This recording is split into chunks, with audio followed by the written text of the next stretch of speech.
Azt gondolja, hogy a jövő igazolni fogja az elképzeléseit? Megkockáztathatom, hogy már a jelen is igazol engem több kérdésben is.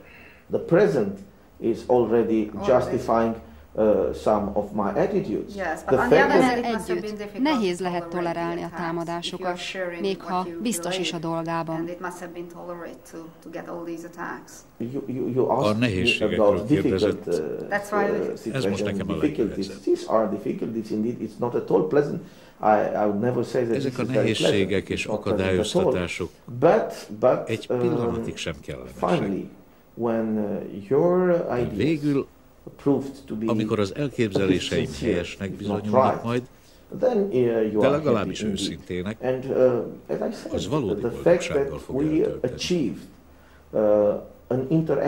Mint mondtam, tény, hogy elértük az etnikumok közötti békét. Ez nagyon fontos, hisz jelzi azt, hogy képesek vagyunk újra gondolni az elképzeléseinket, és nyitottak vagyunk a változásra.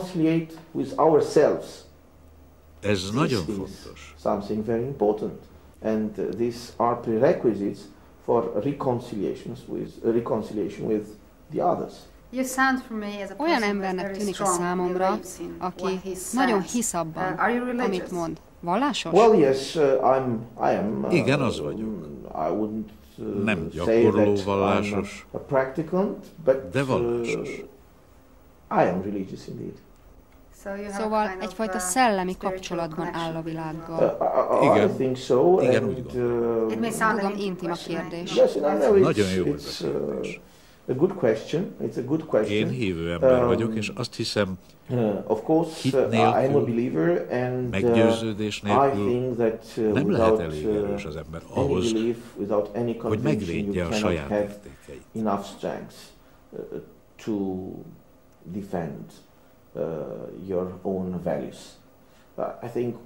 Rendelkeznünk kell értékekkel, alapelvekkel, és meg is kell védenünk azokat. Ha nem képes hinni valamiben, akkor nem tudja megvédeni. Másrészt nekünk politikusoknak mindig követnünk kell az elveket. Sokan úgy gondolják, hogy a politikának semmi köze az elvekhez. Én nem osztom ezt a véleményt.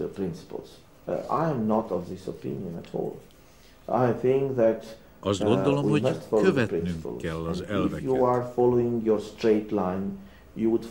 Egyenes úton járva mindig találunk olyanokat, akik ugyanazon az úton járva segítenek nekünk.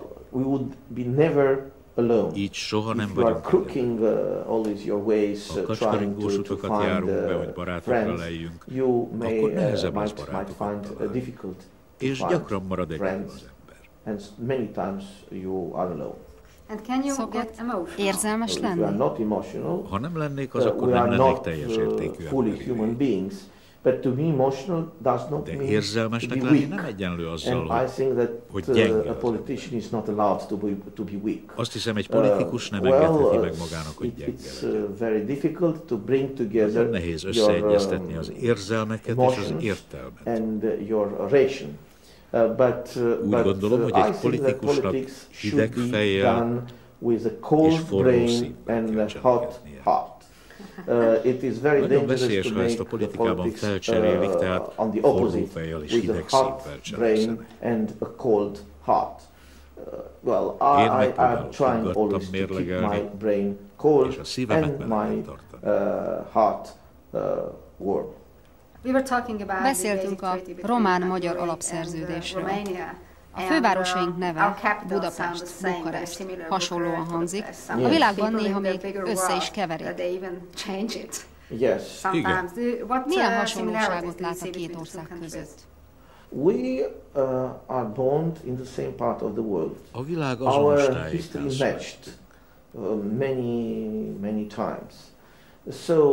Számos alkalommal közös volt a történelem.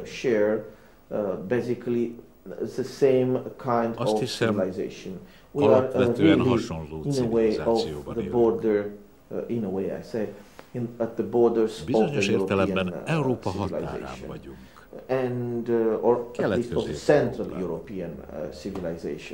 So I think that there are many things. We have many things in common. Közös bennünk a latin humanizmus, the same mix, amelynek önök a latin templomai, mi pedig a nyelvünk és a származásunk révén vagyunk részesek.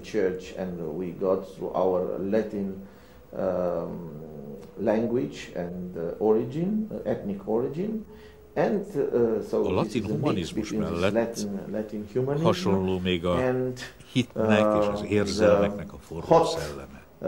Spirit of our beliefs and of our feelings. A különböző forrásokból származó humanizmus és odaadás jellemzi a román és a magyar karaktert.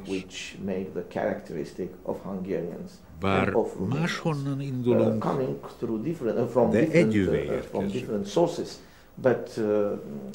Ezért hiszem azt, hogy közös a sorsunk Európában. That's why I think that we have a common destiny in Europe. Let's play something. Játszunk egyet végezetül, és engedjük szabadjára a képzeletünket. Mi lesz 10 év múlva Romániával, Magyarországgal, Európával és önnel? Well, you know, within 10 years, én azt hiszem, hogy 10 év múlva a mai beszélgetésünk jó néhány része szükségtelenné válik majd, mert amiről beszélünk, akkor már természetes lesz. Természetesen élünk majd együtt. Természetesen cselekszünk együtt. Természetesen leszünk európaiak, és természetesen nem fogunk félni az ilyen gondolatoktól. Talán senki nem fog már ezekről kérdezni bennünket.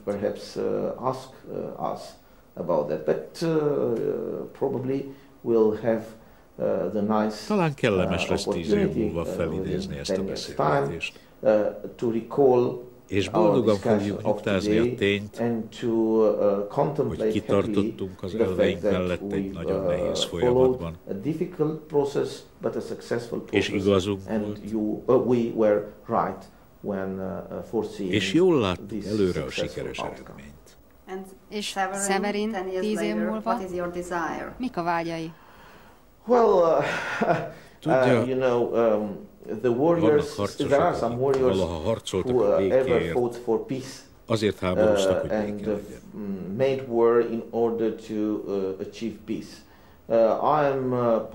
Én része vagyok egy nagyon energikus életnek, része egy nagyon mozgalmas környezetnek. Ezért személy szerint nyugalomra vágyom.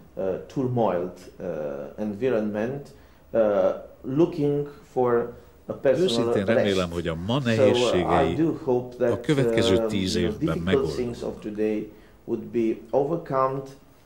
És akkor végre lehetőségem lesz megírni és megmagyarázni a mostani gondolataimat.